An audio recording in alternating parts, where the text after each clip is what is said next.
Welcome to the next podcast. This is Mark Bruno, Managing Director of the Wealth Management Group at Informa, and we are very excited to have an incredible guest here today. Richard Joyner, the President of Tolleson Wealth Management, will be joining us for this episode of Next, where we go deep and look at the wealth management firm of the future. And when we were starting this project, working closely with the BNY Mellon Pershing team, we were looking for firms and individuals who have really been, for many years, rethinking the way advisors work with their clients and how they structure their firms, whether it's their business operations, their staff, their technology, or all of the above, around where there's the most need and the most growth opportunity. And Tolleson was one of the first firms that came to mind here. So I am very excited to get into a little bit more detail with Richard here today about what he thinks the future of wealth management looks like and what the wealth management firm of the future will likely look like too. So Richard, thank you very much for joining us here. I appreciate it. Thank you for inviting me, Mark. Now, there's a lot to discuss here. We'll talk about intergenerational wealth. We'll talk about wealth psychology, all of the fun stuff. But before we do that, I think I'm very familiar with Tolleson. Lots of our listeners probably are as well. If you wouldn't mind, just a little bit of background on Tolleson, your role at the firm, and the types of clients you work with, I think that would be a very, very helpful starting point. I'd be delighted. Our firm began in 1997 as a single family office. The single family office for John Tolleson, who at the time was the CEO of a company, a publicly traded company. He sold the company and subsequently started this single family office to serve the needs of his family. From that point forward, he began to get some other friends and family members that asked if he could provide the same services for them. And the multifamily office was born in about 2000. We started taking on additional clients. In 2003, John has a background as a family in banking. He's a third generation banker and was not really pleased with the banking services he was able to access. And so we started a bank as well. We now have a state chartered bank. And because we have a state chartered bank, we've been able to add trust services to the mix. And from that point, we've really just evolved as our client needs evolved. So we've added things like the bank, like trust. We began to do a fair amount of work with family engagement and learning, which I think is probably an interesting topic for this morning. Mm-hmm. We've added a dedicated philanthropy team. And so our firm today is a family-owned business. We are a controlling interest is owned by the family, although employees own a fairly significant amount of stock in the company as well. And we intend to stay a family business. We're a single location. We have about 200 families and about 200 people. So it's a great business. I appreciate that, just because there are so many different types of firms out there, and I've said it on just about every podcast I think I've recorded this year. If you've met one RIA, you've met one RIA. But I think your focus, the history, and the types of clients that you work with are perfect to give some perspective on obviously what's worked for you in the business, but where the industry is moving going forward. And I'll specifically talk to a couple of points that came out of the next research that we did when we surveyed over 400 advisors earlier this year. We started to look at the services that are most in demand now, right, and the services that advisors think will be most in demand 5 to 10 years out. And retirement income was at the top of the list. We weren't necessarily surprised, right? More of a priority. But number two was intergenerational wealth planning, a huge jump. And I have lots of thoughts as to why, and we'll get into that in a little bit more detail here. But that's obviously something that you focused on for quite some time. If you wouldn't mind, maybe we can start there. When you think about intergenerational wealth planning, one, what does that really mean? What is true intergenerational wealth management? And two, what role has that played in your growth? So it's a great question. Intergenerational wealth is a big part of our focus, and it has been for many, many years. I guess I'd start by talking about the trust business. We started the trust business in 2006 and weren't completely sure how that would go within the mix of services that we provide. But as we got further and further into it, it became really apparent that working in the trust business means, by definition, that you're working with multiple generations of family members. And we tried to take a very different approach to it. We made a conscious decision when we began in that part of the business to to serve as a steward, I guess is the right way to say it. We thought philosophically that it was important to know all of our beneficiaries extremely well. And by definition, in a trust, that usually means multiple generations of family members. And I think as we went through that process, we learned so much. And we learned that serving the needs of the younger generation family members was, in fact, very, very different than serving the generation that was often the wealth creator. In some cases within our firm, we're down to 5 and 6 generations of family members up. And so that part of the journey has been fascinating, and it continues to evolve. We continue to try to do things differently to continue to meet the needs of that group. So I just want to get into a little bit more detail too, because I think a lot of firms say they do intergenerational wealth planning, and they may work with the initial wealth creators creating plans for their next generation, but they don't necessarily engage directly with the next generation. They're not working with the next generation or other generations as closely as they're working with the wealth creators, right? So what does that look like at your firm? And when you're truly working with multiple generations, how are you connecting with some of the younger generations? It's a great question. When we work with younger generation family members specifically, we try to incorporate that into the way that we actually staff the engagement. So if we have a team that's serving a family that has 3 generations of family members that are of adult age, we typically are including staff members that are close to the ages of all the different generations. And that's particularly true of the young adults who are, say, in their late teens to early or mid 30s. Most of them don't want to talk to somebody like me who's been in the business for 40 years. They would much rather talk to somebody who is closer to their age and understands the kinds of things that they're concerned about. Typically working with that group of people, it's a little more what I would call perhaps transactional, in the sense that they tend to want advice about buying their first home or buying their first car or making an investment in a new business. How do I structure it? How do I think about it? And so I think the peer-to-peer piece of that is a really important piece of the process. And it defines how we engage and how we deliver those services to the clients. So that's very interesting. I think one other area that I'd like to explore a bit too is you talk about the transactional nature of working with the next generation of clients. Yes. I am curious, maybe just to give our listeners who aren't working in the same way with their clients as you are, when you're working with younger clients, what are some of the challenges that you run into? It seems like, I fully understand why they would be transactional, right? They're in startup mode to some extent, professionally and personally. But how is it different for you or any of the advisors that are working with that next generation, connecting with and relating to them? So you actually have a relationship, right? And you're not just somebody who is facilitating or helping to facilitate transactions on their behalf. Yeah. The process of working with them is very different because you alluded to the transactional nature. So when they have a question, they raise it. However, they want information differently. They want to receive it on their phones. They want to have a quick conversation.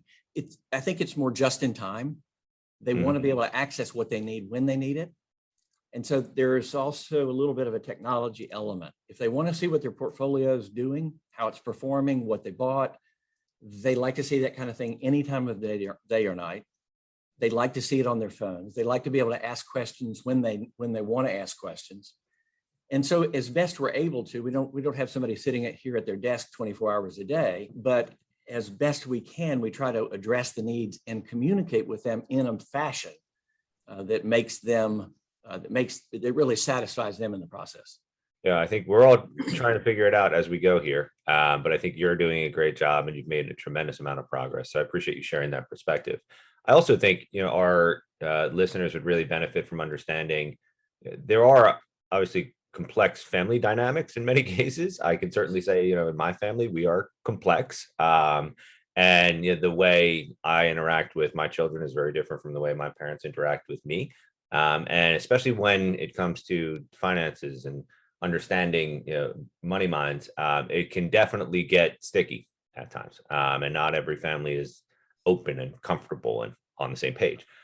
We've talked a little bit about wealth psychology, but my understanding is that it's actually something you're intensely focused on there. So if you wouldn't mind, can you talk a little bit about how you're actually managing wealth, the psychology around wealth and what role it plays within Tolleson?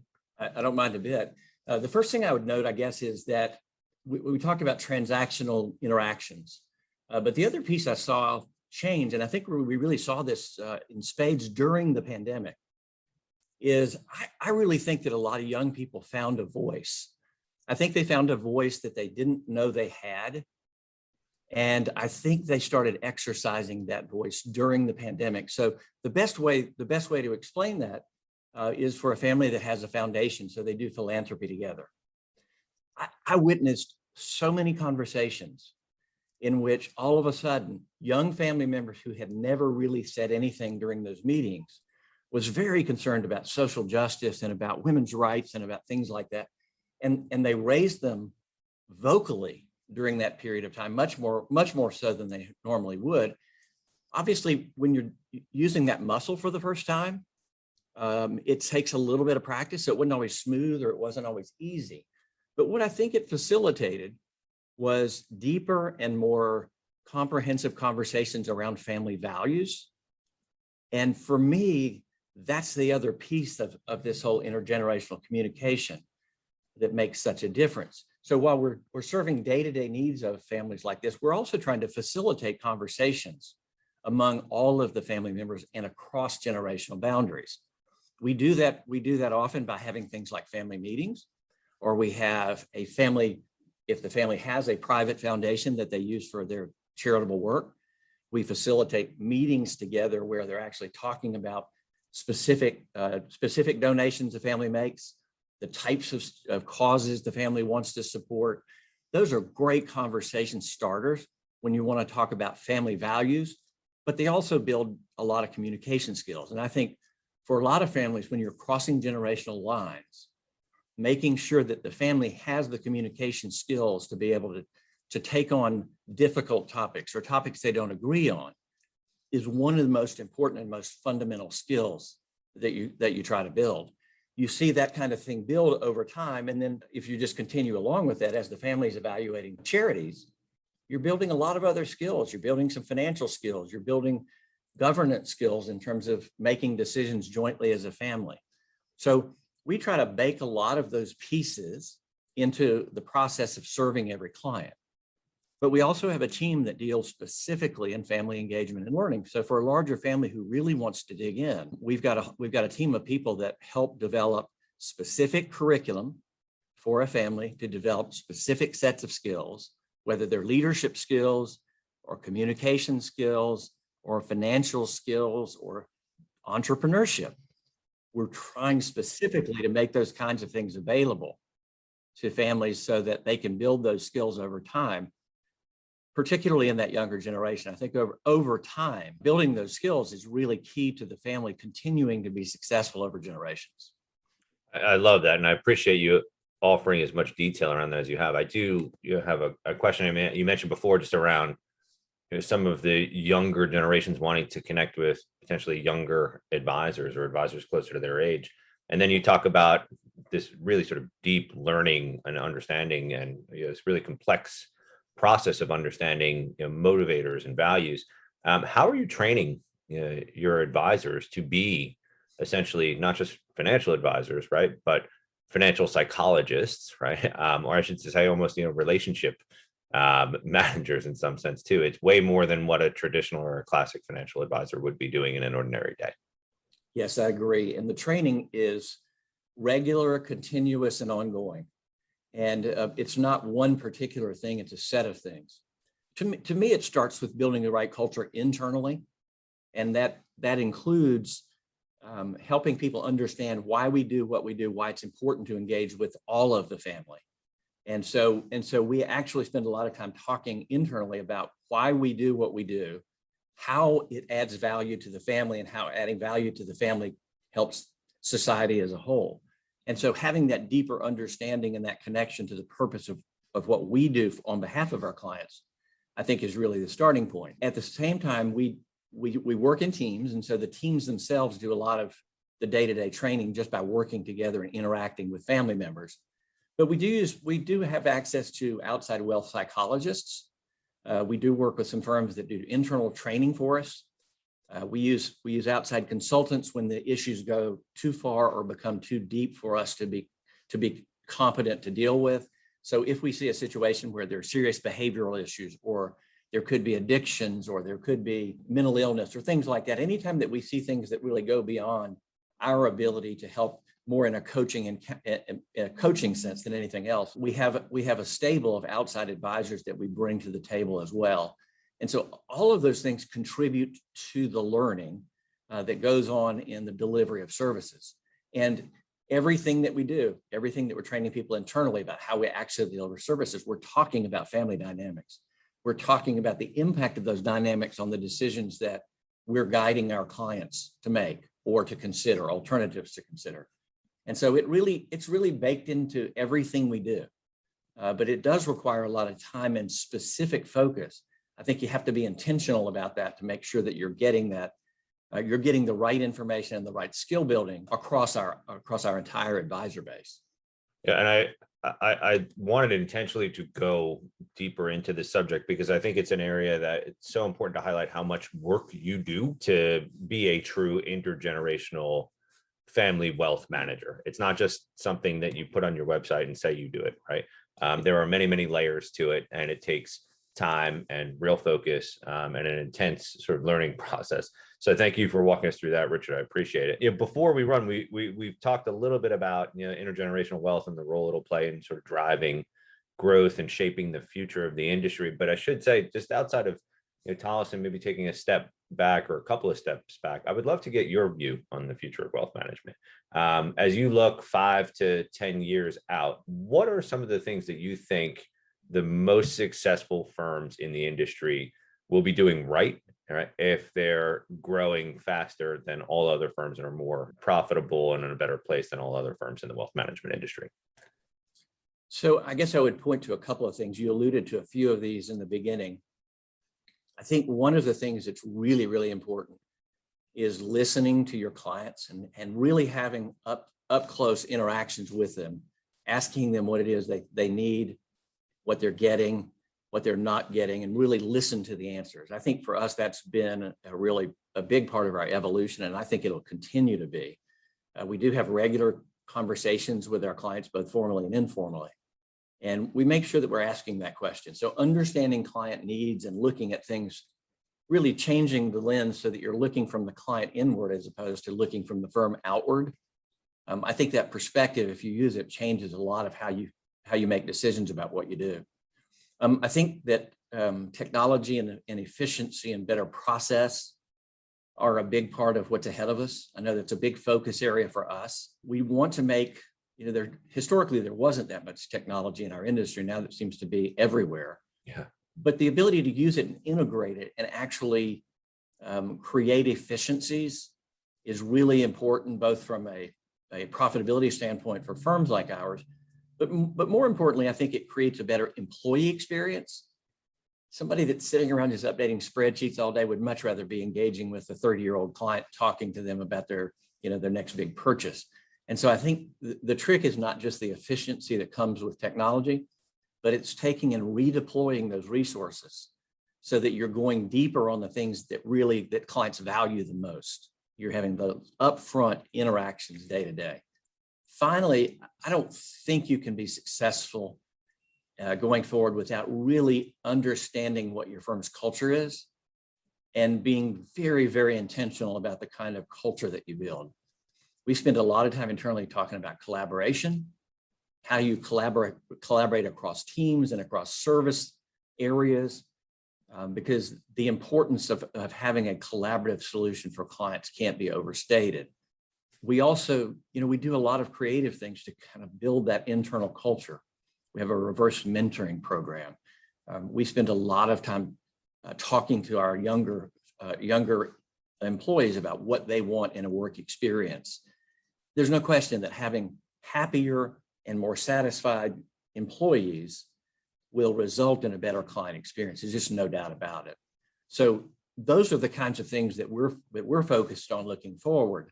I don't know exactly what the service looks like or how it changes, but I think if we keep our focus solidly on the value we deliver and building a great internal team that's constantly challenging itself to get better, we'll figure it out as we go.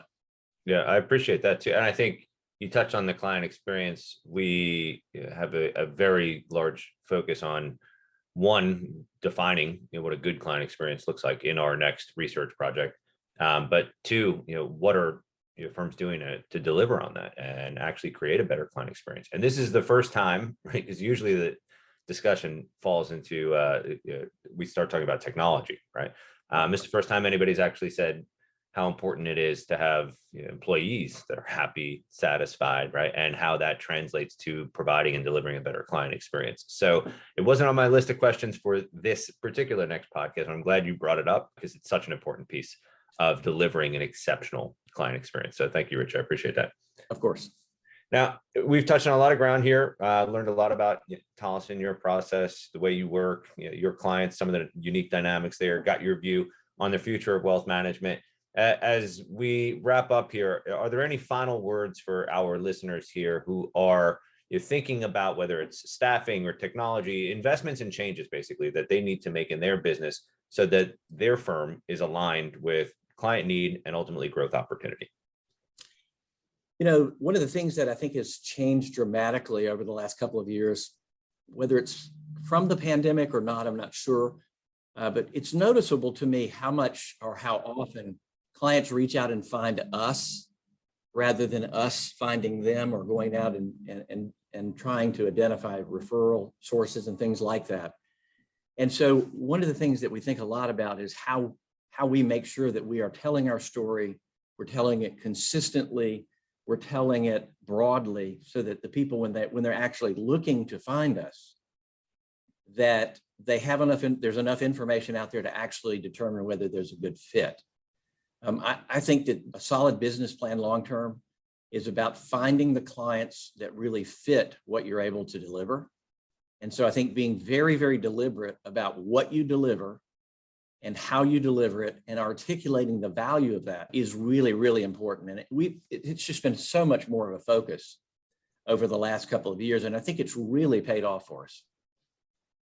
Richard, thank you again for the closing thoughts there and for spending some time here today on the next podcast. Incredibly insightful, and congrats for all the success that you've had over the years at Tolleson. Definitely, when I think of some of the most well-run and some of the best firms in the industry, Tolleson is right there at the top of the list. So thank you for sharing your time and your thoughts with us here today. Thanks, Mark. I really appreciate it. I enjoyed the conversation. And thank you to our listeners, for everybody who tuned into this episode of the next podcast, where again, we look at the wealth management firm of the future.